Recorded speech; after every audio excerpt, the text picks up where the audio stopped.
Et si les conflits n'étaient pas des échecs, mais des appels au dialogue? Ce n'est pas le conflit qui fait mal, c'est ce qu'on en fait. Salut, moi c'est Jess, ta coach en résilience. Aujourd'hui, j'ai envie de te parler de quelque chose qu'on vit tous. Et on apprend rarement à gérer, les conflits. Alors moi, ma clé, c'est souvent les fuir. Mais on n'évite pas les tensions. Et les tensions, eh bien, on les rencontre dès qu'on rencontre un objet différent, l'inconnu. Donc c'est un peu tous les jours, quoi. C'est savoir comprendre ces tensions, les apaiser et les transformer en liens.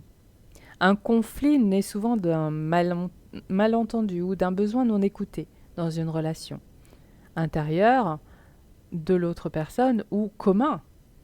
Et pour y voir plus clair, tu peux utiliser un outil simple et puissant, le questionnement quintilien. Qui, quand, quoi, comment, où, pourquoi, combien. Qui est concerné?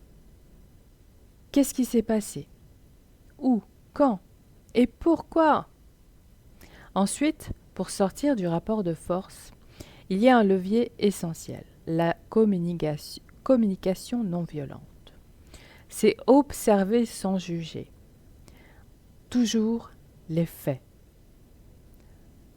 Ne laisse pas le passé prendre le pas sur le présent.